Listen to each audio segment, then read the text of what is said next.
Okay, Dad, so here is how I would build the first side walls. So this is the sidewall stud framing, and you're gonna have treated lumber on the bottom. You'll have two walls like this. So the top is gonna be, your top board and your bottom board are 41 inches. And then your side board from top, the whole wall will be 38 inches, but you're gonna cut your studs at 35 inches. So that'll be how you build your sidewalls. That's the stud framing, and then these are just 16-inch centers. And then over here, this is the sheeting that's going to go on that. So you're going to take a full sheet. You're going to cut. It's already 48 inches wide, so you're going to cut two of these to 40 inches, and then you can use that scrap off of it for some other stuff. But you cut this to 40 inches. This wall over here will actually sit in these dotted lines. So there'll be 2 inches where the sheeting will go over the top of the wall, and then there's going to be 3.5 inches on each side. That's the 3.5 inches that the sheeting will stick out. The wall will be inside of that. So when you put this wall on, it'll tie into the front, and the back wall will be right there, the sides of those walls. So this is what your front wall will look like. So you have the stud framing on the front wall, and this is what I was talking about the door. So you cut all of these studs. The studs will all be 35 inches. Your top plate and your bottom plate are going to be 48 inches, so they're going to be the full 4 foot width. And that bottom plate is treated. Then you're going to take 2 more of those studs cut to 35 inches. You're going to put them on the outsides of that door, and the door opening you'll do 32 inches. So cut 2 boards at 32 inches and then nail those in there like that.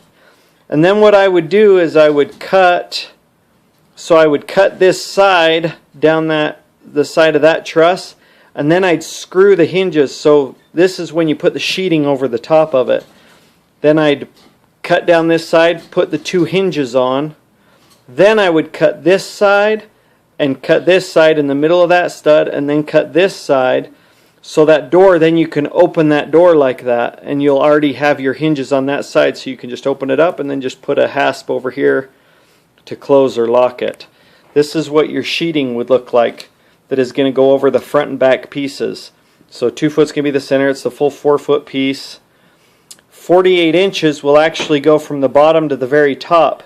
So what I would do is I would cut one of the sheets down to the 4 foot, so just cut one sheet in half, and I'd take, after you have this built, and then on the back side, once you have it built, I would just put this sheet up there, and then mark it, and then cut those off. And I'll show you right now how you're going to build those trusses. So now when you come over to the truss, you're going to have 6 boards you're going to need. You'll end up with, so you'll cut 6 of these pieces that are 25 inches. That's to the long point to the short point. And I'll show you how to do that right now. But you'll have 3 trusses. You'll have 4 of those gussets you cut out of that extra plywood. So those 4 gussets you'll cut out of there, and then you'll just nail those on. So one of your trusses will have 2 on each side. And then the front truss and the back truss will just have 1 that'll be on the back side, because the front sheeting will cover that whole piece. And so this is what your truss is going to look like over here. So what I've done is I just took and marked a 412 on the board, and that's right there. The 412 is the common, it's the bottom one. So you're going to mark a 412. You're going to trace that right there. That's your top angle. You're going to measure down 25 inches. And then you're going to put that piece on. You're going to do a 412 right there. You're going to come down 2 inches and make a mark. And then you just put your square on this way. From that mark across, you're going to mark the bottom part of that. Once you cut this and cut that out, cut this top piece, then you're going to use this as your guide, and you're going to have to cut 5 more pieces just like that. So if you cut those 5 pieces, they'll look just like that, and then you can put together all 6 to make your trusses. And so once you do that, once you build those trusses, Then you can set them on top of those walls. That's where that overlaps, those 2 inches that stick up.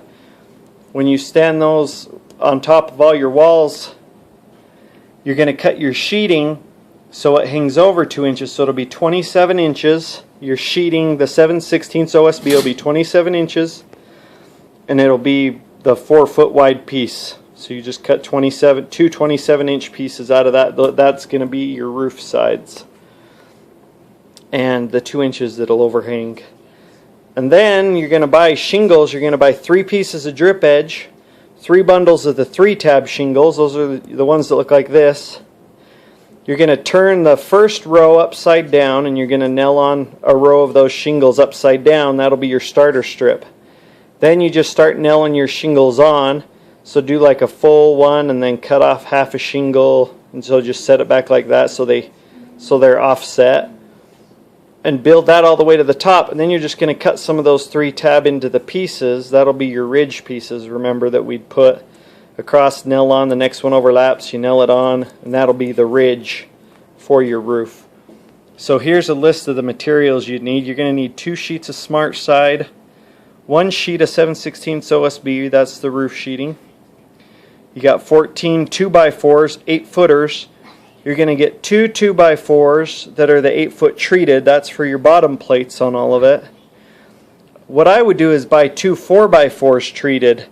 I put optional, but I would buy those, and I'd put those on the ground first.